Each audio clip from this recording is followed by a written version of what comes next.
눈길에 미끄럽고 날이 추운데 많은 분들이 또 못 오셨네요. 나와주셔서 감사합니다. 한번 인사하겠습니다. 나와주셔서 감사합니다. 옆에 계신 분이 안 나왔으면 훨씬 썰렁할 뻔했잖아요.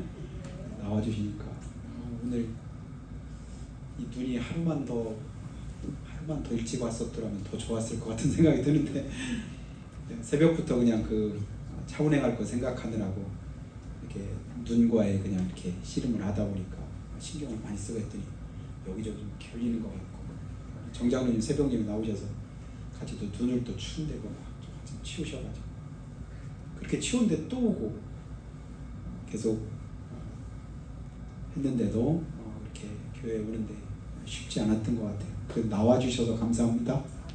사랑하고 축복합니다. 어떤 분이 이렇게 오른쪽 다리가 이렇게 잘 이렇게 반듯이 잘 안 돼서 잘 걷지를 못해요. 그래서 간신히 이제 서고 힘을 못 쓰고, 그래서 유명한 TV에도 이렇게 나왔던 유명한 그런 정형외과 의사가 있는데 그분에게 이렇게 오래 예약을 해가지고 한참 기다렸다가 그분에게 수술을 했습니다. 수술 아주 잘했습니다. 근데 마취해서 딱 깨고 보니까 오른쪽 다리가 불편한데 왼쪽 다리를 부러뜨려 가지고 철심을 거기다 3개를 박아놨다네요. 뉴스 보셨나요? 못 보셨고, 오른쪽 다리가 불편한데 왼쪽 다리를 수술 안 하고 멀쩡한 다리를 부러뜨려 가지고 거기다가 철심 3개를 박아서 이렇게 딱 깨보고 보니까 수술할 다리는 그대로 있고 멀쩡했던 그 다리마저 그랬으니까 이 다리 의지해가 지금까지 생활하고 했는데 양쪽이 다 그래가지고 잘 걷지 못하게 됐대. TV에도 한참 나오고 유명한 의사라서 그렇게 했는데 그 의사가 실력이 없어서 그랬을까요? 실력은 있으되 우리에게는 항상 연약함이 있고 실수할 때도 있고 그리고 잘 못할 때도 있습니다. 그런데 우리 주님은 완전하신 줄로 믿습니다. 그래서 제가 이제 그 기사를 어제 이렇게 보고 그런 생각했습니다. 주는 완전합니다. 그 찬송이 생각이 나가지고 제가 그러니까 기도하다가 이렇게 한번 써봤는데요. 가사를 한번 잘 들어보죠. 주여 우린 연약합니다. 우린 오늘을 힘겨워합니다. 주 뜻 이루며 살기엔 부족합니다. 우린 연약합니다. 주여 우린 넘어집니다. 오늘 하루도 실수합니다. 주의 긍휼을 구하는 죄인입니다. 우린 주만 바라봅니다. 주님만이 길이오니 우린 그 길을 따라갑니다. 주는 완전합니다. 왜 주님이 완전하다고 계속 고백을 할까요? 우리는 불완전하다는 얘기죠. 주님이 완전하다라고 얘기하는 얘기는 뭐냐면 나는 불완전하고 부족하지만 주님은 완전하십니다. 그러니까 자꾸 나를 보는 게 아니라 누구를 봐야 돼요? 주님을 보는 거예요. 주님께 맡기는 거예요. 주님을 의지하는 겁니다. 완전하신 주님께, 온전하신 우리 하나님 앞에. 그 하나님 의지하지 않으면 우리는 또 뭐예요? 넘어지고 실수하고 그리고 자빠지고 깨질 수밖에 없는 그런 부족함을 늘 안고 살아가는 존재입니다. 순간순간 주님 앞에 우리가 이런 고백하지 않으면 우리 한순간도 온전할 수가 없는 것을 보게 됩니다. 제가 중학교 입학하던 날 교장 선생님께서 그 훈시를 하시는데요. 그때 무슨 말씀 하셨을까? 혹시 중학교 때 교장 선생님 이름은 알고 계시는 분 계시나요? 제 나이 비슷한 분들 가운데 이병우 교장 선생님이란 분인데요. 입학식 날 훈시를 뭘 했냐면 이런 말씀 하시더라고요. 물이 이렇게 있는데 똑같은 물인데 이걸 젖소가 마시면 나중에 젖소가 이걸 뭘로 만들어요? 우유를 만든다. 그런데 똑같은 물을 독사가 그 물을 마시면 뭐를 만들까요? 독을 만든다. 똑같은 선생님한테 똑같은 가르침을 받아도 어떤 사람은 다른 사람들이 먹을 수 있는 우유를 만드는 그런 사람이 있는가 하면 어떤 사람 그거를 다른 사람들 죽게 만드는 독을 만드는 사람도 있다. 여러분들은 우유를 만드는 그런 사람들이 되기를 바란다. 이 훈시를 가졌어.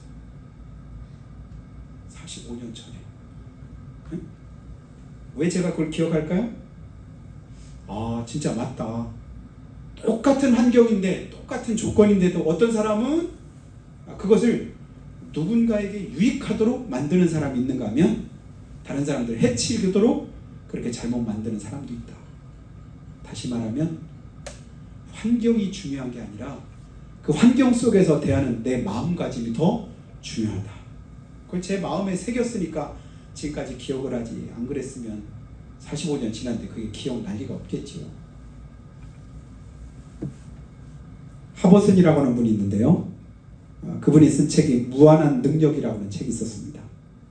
이 책에도 이제 비슷한 그런 비유가 있는데요. 유리컵을 한번 깨뜨려 봐라. 그리고 깨진 조각을 한번 잡아봐라. 그럼 어떤가?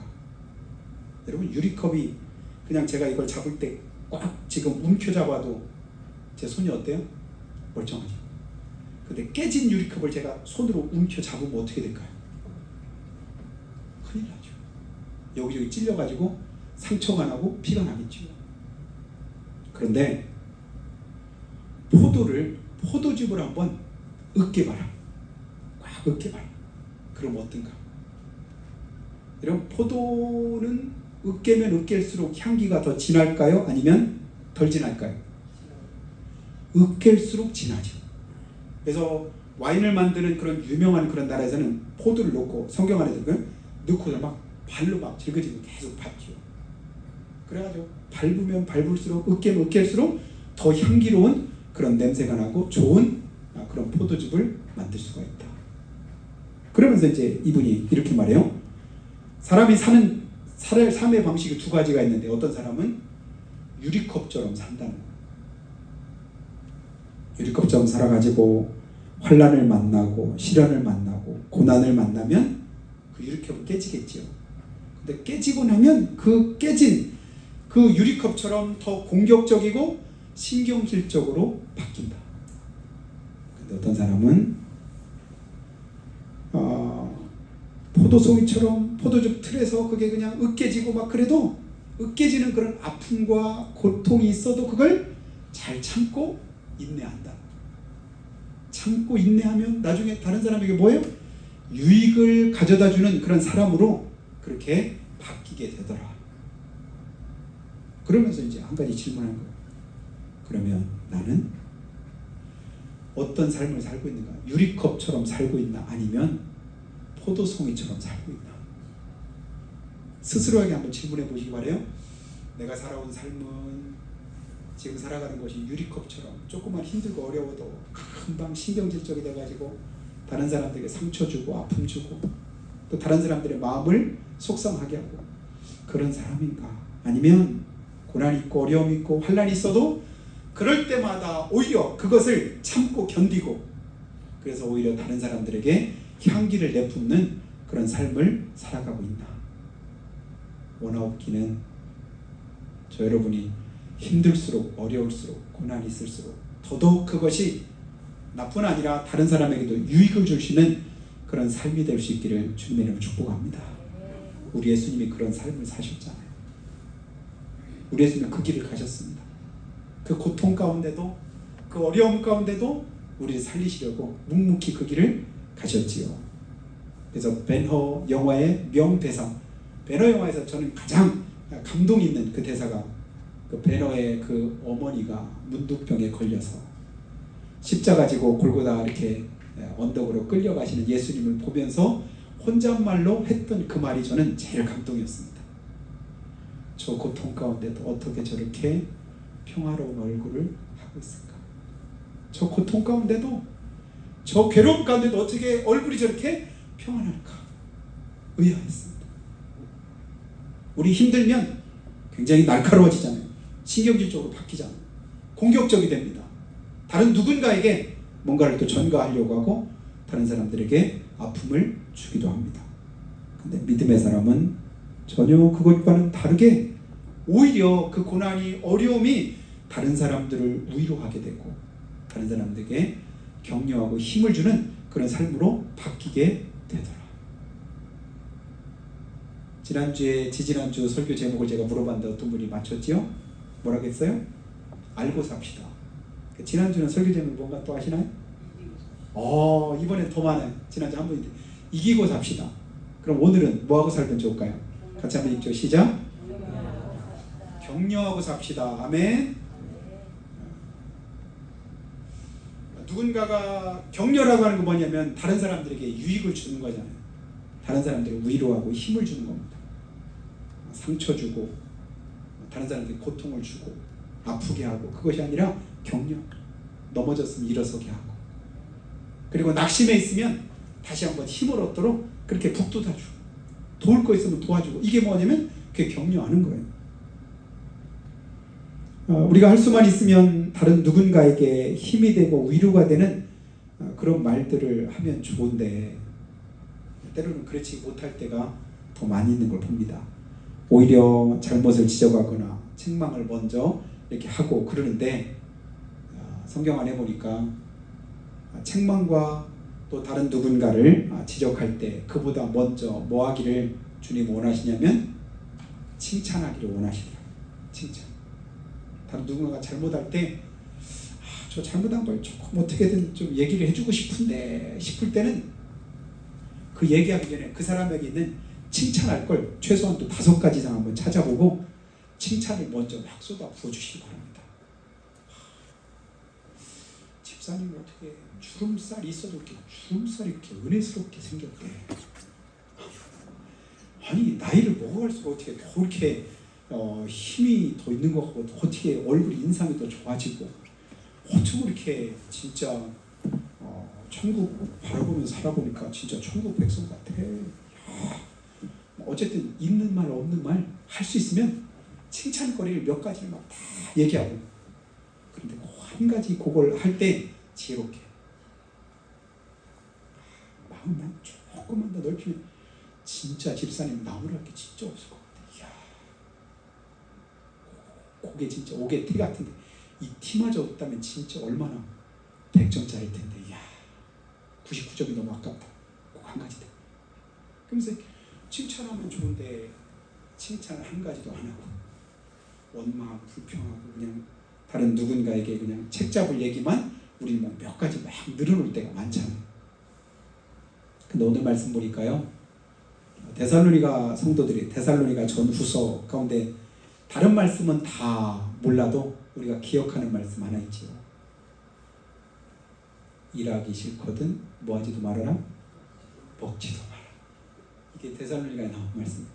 일하기 싫으면 먹지도 마라. 왜냐하면 데살로니가 성도들이 그러니까 주님이 곧 재림하신다, 곧 오신다고 약속하셨다.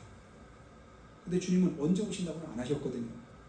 자기 생각할 때 곧 오실 것 같아. 그러니까 우리가 힘들고 어렵게 괜히 일할 필요 뭐 있어.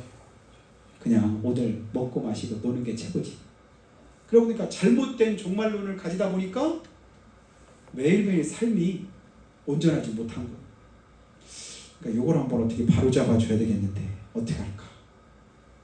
그러다가 바로잡다가 뭐라고 하냐면 그들에게 먼저 이제 뭐냐면 기름칠을 하는 거예요.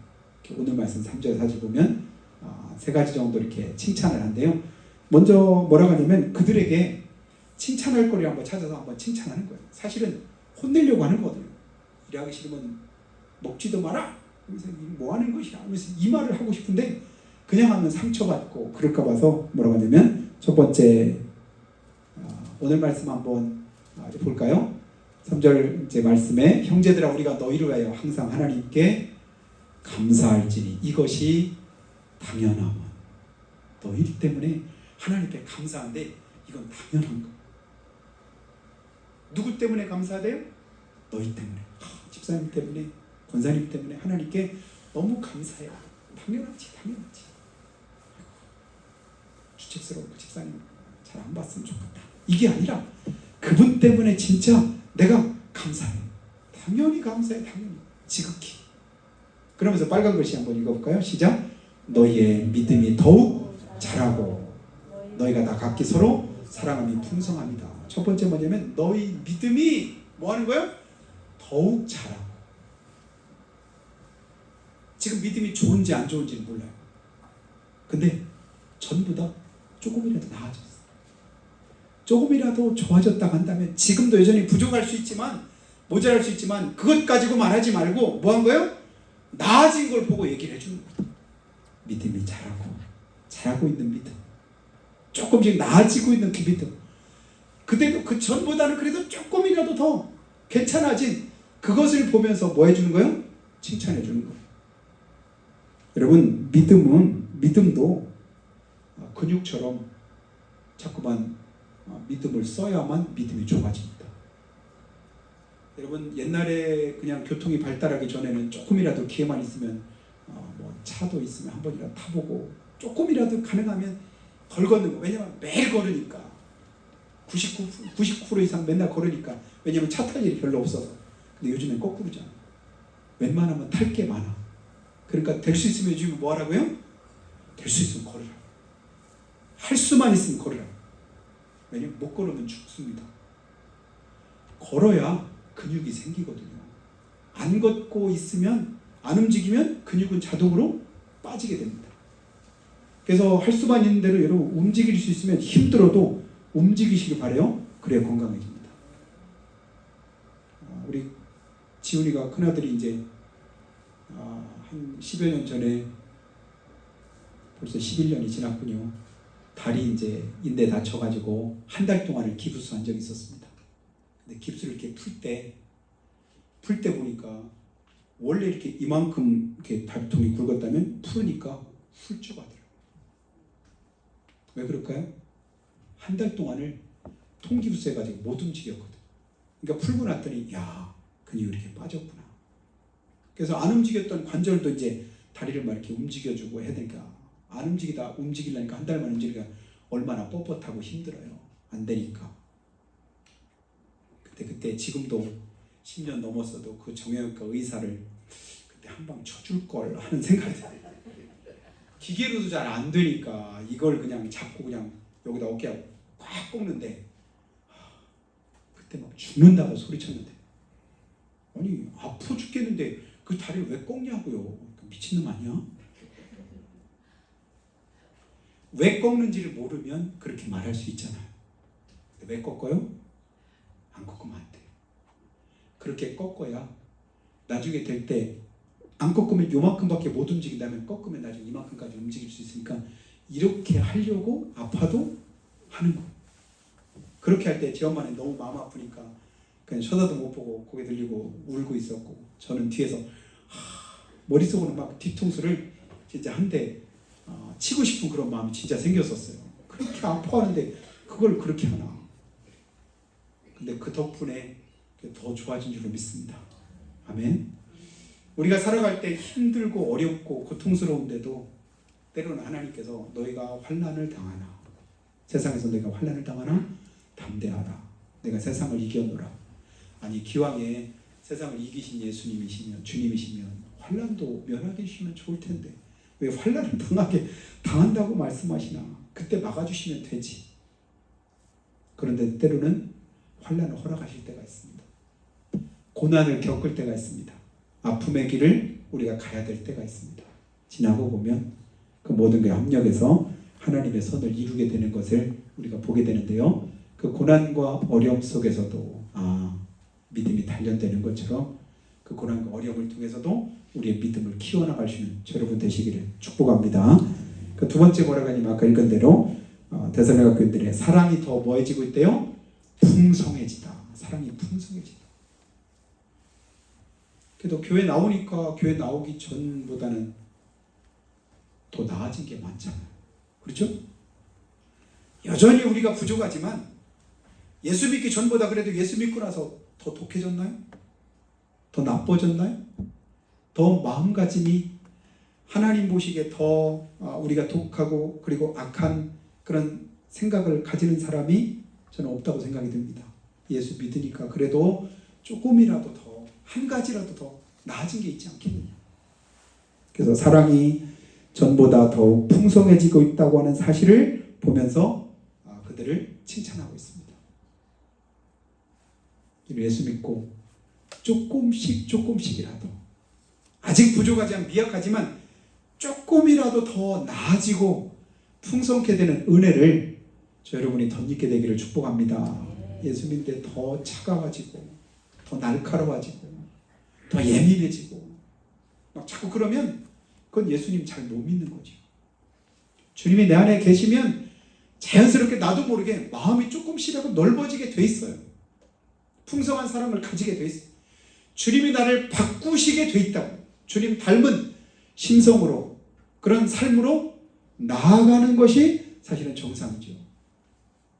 주님 안에 있는데도 거꾸로 오히려 이전보다도 전에는 참 착한 것 같았는데 전에는 마음도 넓었던 것 같은데 근데 신앙생활 하면 할수록 어째 이상하네? 거꾸로네? 그러면 그 속에 주님이 계신 게 아니라 주님 말고 다른 누가 있는가를 살펴봐야 될 줄로 믿습니다. 내가 점점 주님 안에 있으면 주님을 닮게 돼 있잖아요. 주님의 심정을 가지게 돼 있잖아요. 바라고 원하고 기도합니다. 우리가 찬송 부르잖아요. 우리의 심령이 우리의 심성이 누구를?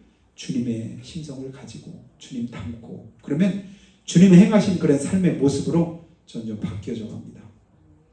사랑이 점점 나아지고 온유함이 또 주님이 기뻐하시는 그런 마음의 넓이가 점점 더해지는 저 여러분이 되시기를 예수님을 축원합니다. 그 세 번째 또 뭐라고 하냐면 바울은 그 다음 4절 말씀 보죠. 그러므로 너희가 견디고 있는 모든 박해와 환난 중에서 당시에 이제 신앙적인 여러 가지 많은 이제 고난이 있고 환난이 있었습니다. 그러니까 이제 더욱더 주님이 빨리 오셨으면 좋겠다. 왜냐하면 지금 처한 환경이 너무 힘드니까 그런 마음들을 가졌지요. 그러나 모든 박해와 환난 중에서 인내와 믿음으로 말미암아 하나님의 여러 교회에서 우리가 친히 자랑하노라. 인내와 믿음이 뭐가요? 인내가 잘하고 있다고 칭찬을 합니다. 그리고 다른 곳에 가서도 내가 자랑한다. 그 어렵고 힘든데도 잘 참아내더라. 잘 견뎌내더라. 그것이 믿음 없으면 가능하겠냐. 주님 의지하는 믿음이 있으니까 그만큼 가능하지. 이렇게 조금 더 나아지는 그런 삶의 모습으로 바뀌었다. 이렇게 칭찬을 하고 있습니다. 사랑하신 여러분, 어느 누가 사랑하는 사람에게 고통을 주고 어려움을 주고 싶은 사람이 누가 있겠습니까? 하나님도 우리에게 말씀하잖아요. 자기 아들을 아끼지 아니하시고 우리 모든 사람을 위해서 내어주시니까 어찌 그 아들과 함께 모든 것을 우리에게 선물로 주지 않으시겠느냐. 사랑하되 사랑하시는 그 사랑으로 모든 것 다 주기를 주님이 원하시는데 그럼에도 우리 안에 고난이 있고 어려움이 있다고 한다면 분명히 거기에는 뜻이 있다. 그래서 우리가 아는 대로 야고보서 1장 2절에서 4절까지 말씀 보니까요. 내 형제들아 너희가 여러 가지 시험을 당하거든 온전히 기쁘게 여기라. 시험이 뭐예요? 시험이 쉬운 건 없잖아요. 시험 가운데서 우리가 고난을 당하고 어려움을 겪습니다. 그런데 그때 온전히 기쁘게 여기라. 이는 너희 믿음의 시련이 인내를 만들어낸 줄 너희가 알미라. 그 시련 가운데서 우리에게 인내하는 믿음을 주님이 성장시켜 주시는구나. 그리고 인내를 온전히 이루라. 인내하되 그 인내를 온전히 요만큼만 인내하지 말고 조금씩 더해서 온전히 인내라. 인내하는 건 뭐냐면 참을 때까지 끝까지 참는 거예요.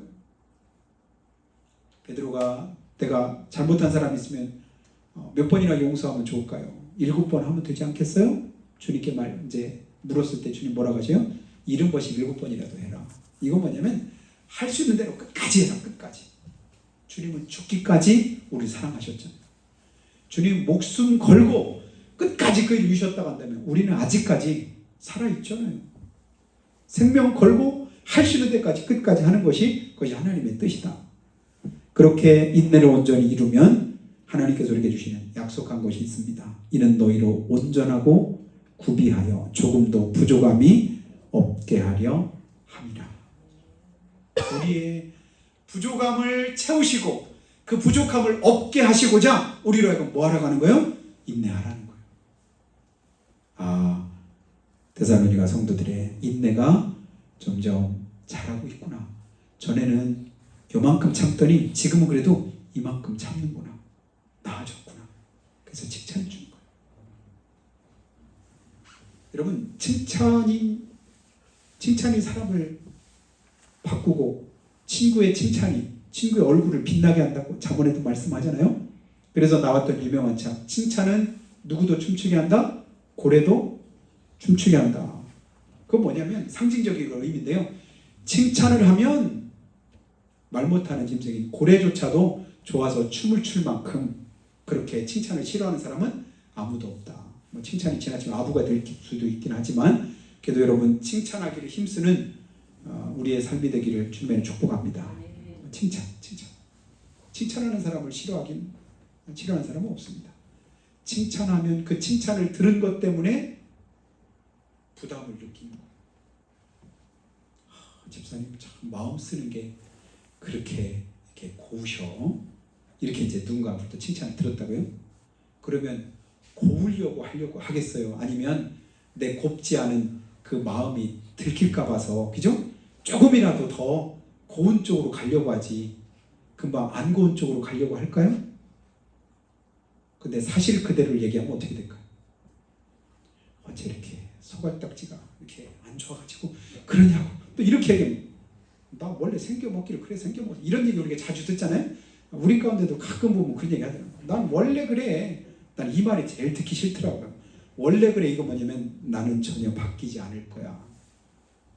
나는 본래가 구제불능이야. 이 표현이 뭐냐면 나는 원래 그래. 그 사람한테는 더 이상 할 말이 없어요. 왜냐하면 원래 그렇다는 데야.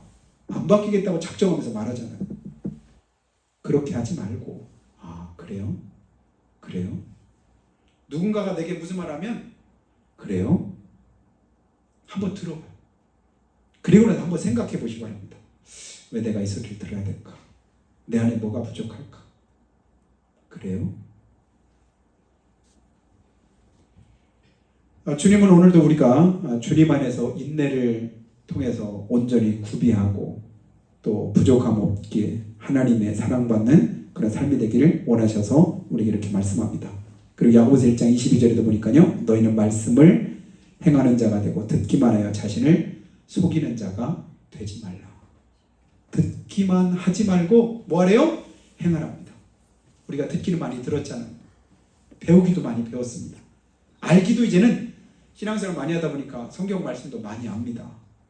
이제 중요한 거 뭐냐면 지금부터 새로 배우고 아는 것보다 더 중요한 게 있습니다. 뭐 하면 좋을까요? 그대로 행하기를 힘쓰는 여러분의 삶이 되기를 축복합니다. 그리고 다른 누군가를 격려하세요. 칭찬하시기 바래요. 그러면 왜 나한테 칭찬하냐고 기분 나빠할 사람 없습니다. 그 사람 때문에 내가 힘을 얻고 나 자신을 다시 한번 돌아보게 됩니다. 알고 살고 이기고 살고 또 격려하며 사는 여러분에 대해서 하나님의 기뻐하시는 복된 삶 다 되시기를 예수님의 이름으로 축복합니다. 기도할 때 하나님 우리 안에 연약함이 있습니다. 부족함이 있습니다. 그래서 완전하신 우리 주님을 바라봅니다. 주는 완전하신데 우리에게는 너무도 실수투성이고 부족함투성입니다. 오늘 우리도 아버지 하나님 하루를 살기에 너무도 부족함을 느끼고 연약함을 느낍니다. 그래서 주님께 맡기고 의지합니다. 하나님 우리를 도와주시옵소서. 붙들어 주시옵소서. 지켜주시옵소서.